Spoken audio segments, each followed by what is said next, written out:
Hello everyone. आज का हमारा टॉपिक है एवलांचे ब्रेकडाउन। तो देखिए, आज हम समझेंगे कि एवलांचे ब्रेकडाउन कैसे होता है और इसकी मैकेनिज्म क्या है। बेसिकली क्या है, टू टाइप्स के ब्रेकडाउन होते हैं। एक होता है जेनर ब्रेकडाउन और एक होता है एवलांचे ब्रेकडाउन। जेनर ब्रेकडाउन जो होता है हमारा, वो हैवीली डोप्ड डायोड्स के अंदर होता है, और जो एवलांचे ब्रेकडाउन होता है वो लाइटली डोप्ड डायोड्स के अंदर होता है।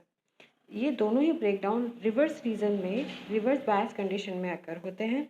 लेकिन दोनों में डिफरेंस ये है कि अगर एवलांच ब्रेकडाउन हो रहा है हमारे डायोड के अंदर, तो वो कभी भी उसका ऑपरेटिंग रीजन नहीं होगा और उसके अंदर हमारा डायोड खराब हो सकता है। लेकिन जो हमारा जेनर ब्रेकडाउन होता है वो बेसिकली हमारे जेनर डायोड्स में होता है, जिनकी डोपिंग बहुत ज़्यादा हाई होती है, और वही उनका ऑपरेटिंग रीजन होता है। चलिए आइए अब हम एवलांचे ब्रेकडाउन के मैकेनिज्म को पढ़ते हैं। जैसा कि हमने बताया, एवलांचे ब्रेकडाउन जो होता है वो बहुत ही लाइटली डोप डायोड्स में होता है।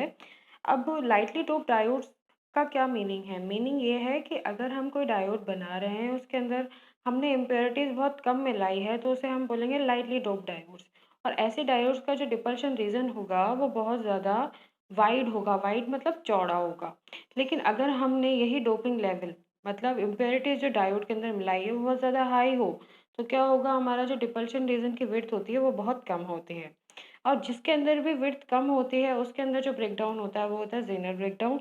लेकिन अगर हमने इम्पेरिटीज कम मिलाई है तो जो डिपल्शन रीजन की विड्थ होगी वो क्या होगी, वाइड। वाइड मतलब चौड़ी, और उनके अंदर जो ब्रेकडाउन होगा वो होता है एवलांचे ब्रेकडाउन। तो बेसिकली एवलांचे ब्रेकडाउन उन डायोड्स में होता है जो कि लाइटली डोप्ड होते हैं।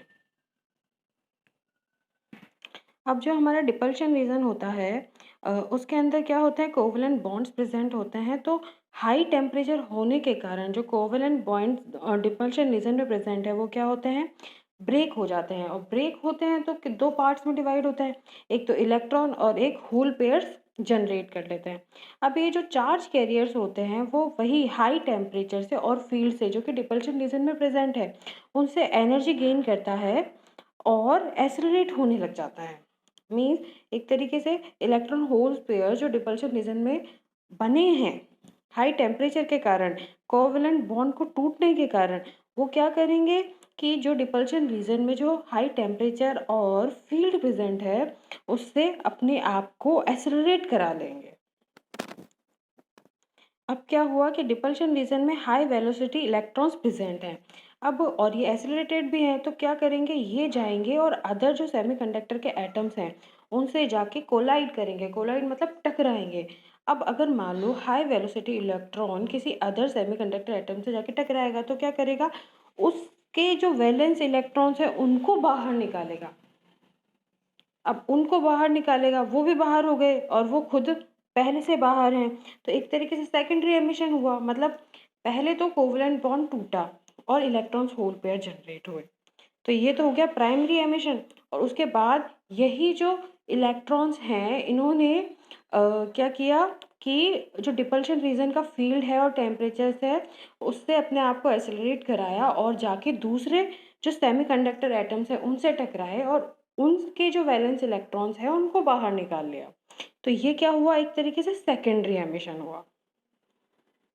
अब ये जो न्यूली बॉर्न इलेक्ट्रॉन्स हैं, मतलब जो अभी अभी नए नए बने हैं, और जो पुराने इलेक्ट्रॉन्स थे, मतलब पेरेंट इलेक्ट्रॉन्स थे, वो सारे मिलके क्या करेंगे कि वापस से एनर्जी गेन करेंगे वही इलेक्ट्रिक फील्ड से, और जाके फिर दूसरे सेमीकंडक्टर एटम से टकराएंगे और फिर उनसे वापस से क्या है, वैलेंस इलेक्ट्रॉन्स को उनको बाहर निकालेंगे। तो ये प्रोसेस एक तरीके से चेन रिएक्शन की तरह काम करेगी। जैसा कि हम लोगों ने एटम बॉम्ब के अंदर पढ़ा है चेन रिएक्शन के बारे में, कि एक जाता है दूसरे से टकराता है उसको बाहर निकालता है, फिर वो सब मिलके फिर दूसरे से टकराते हैं। तो इस तरीके से चेन रिएक्शन होती है इसके अंदर, और इलेक्ट्रॉन्स और होल्स पेयर आपस में मल्टीप्लाई होते जाते हैं, होते जाते हैं, होते जाते हैं। और इसके कारण क्या होता है, रिवर्स डायरेक्शन के अंदर बहुत ही ज़्यादा करंट फ्लो होने लग जाती है, जिसे हम बोलते हैं लार्ज माइनॉरिटी करंट।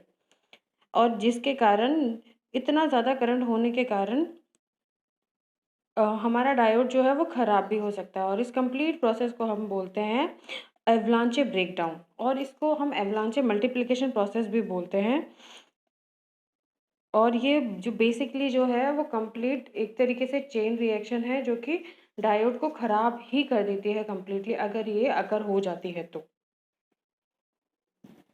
चलिए हम डायग्राम की मदद से समझते हैं कि ये जो एवलांचे मल्टीप्लिकेशन प्रोसेस है या एवलांचे ब्रेकडाउन प्रोसेस है वो किस तरीके से हो रहा है।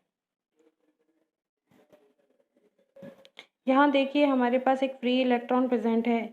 ये क्या हुआ, एसिलरेट हुआ। किससे एसिलरेट हुआ, इलेक्ट्रिक फील्ड और टेम्परेचर जो कि डिपल्शन रीजन में प्रेजेंट है उससे इसने अपने आप को एसिलेट करा लिया। एसिलेट कराने के बाद जाके ये भिड़ा हमारे इस सेमीकंडक्टर से। इस सेमीकंडक्टर से जब ये भिड़ा, ठीक है, तो इसने क्या किया कि जो भी यहाँ पे फ्री इलेक्ट्रॉन्स मतलब ये देखिए यहाँ पे इलेक्ट्रॉन होल पे प्रेजेंट था, ये जाके क्या है, हाईली एसिलेटेड इलेक्ट्रॉन है, जाके ये भिड़ेगा और भिड़ने के बाद इसने क्या किया, एक न्यू इलेक्ट्रॉन को बाहर निकाल लिया, मतलब सेमीकंडक्टर एटम से बाहर निकाल लिया। अब इस टाइम पे दो फ्री इलेक्ट्रॉन्स हो गए। दो कौन कौन से हुए, एक तो ये वाला हो गया और एक ये वाला। अब ये दोनों गए और दोनों जाने के बाद दूसरे सेमीकंडक्टर एटम से भिड़े। इन्होंने ये भिड़े और इन्होंने फिर से दो और निकाल लिए। अब इस टाइम पे कितने हो गए, चार। अभी चार जाएंगे और चार जाके अलग अलग सेमीकंडक्टर एटम से भिड़ेंगे और उनसे इलेक्ट्रॉन्स बाहर निकाल लेंगे। तो इस प्रोसेस से क्या हो रहा है कि जो फ्री इलेक्ट्रॉन्स हैं वो बहुत ज़्यादा जनरेट होते जा रहे हैं, इलेक्ट्रॉन्स होल्स पे जनरेट होते जा रहे हैं, जिसके कारण रिवर्स डायरेक्शन के अंदर बहुत ही ज़्यादा करंट फ्लो होने लगा है मैग्नेटिक चार्ज कैरियर्स की वजह से। अब ये इतने ज़्यादा इलेक्ट्रॉन्स की वजह से करंट फ्लो होने लगा है कि करंट भी इतना ज़्यादा है कि ये क्या है कि हमारे जो डायोड को है वो बिल्कुल डैमेज कर देगा। इसीलिए इस प्रोसेस को हम बोलते हैं एवलांचे ब्रेकडाउन। और इसे एवलांच या मल्टीप्लिकेशन प्रोसेस भी इसलिए बोलते हैं क्योंकि एक तरीके से चेन रिएक्शन की तरह हो रहा है। एक जाके दूसरे इलेक्ट्रॉन को डिसलॉज कर रहा है, मतलब दूसरे इलेक्ट्रॉन को बाहर निकल रहा है, वो जाके तीसरे तीसरे जाके, ऐसे एक एटम बॉम्ब के अंदर जो चेन रिएक्शंस होती हैं उस तरीके से ये अपने कॉलोनी को इंक्रीज कर रहा है। इसलिए हम इसे बोलते हैं एवलांचे मल्टीप्लिकेशन प्रोसेस। तो ये जो कंप्लीट मैकेनिज्म थी वो थी एवलांचे ब्रेकडाउन की, और हम ये पूरी कोशिश करते हैं कि कभी भी हमारा डायोड इस रीजन में एंटर ना करे।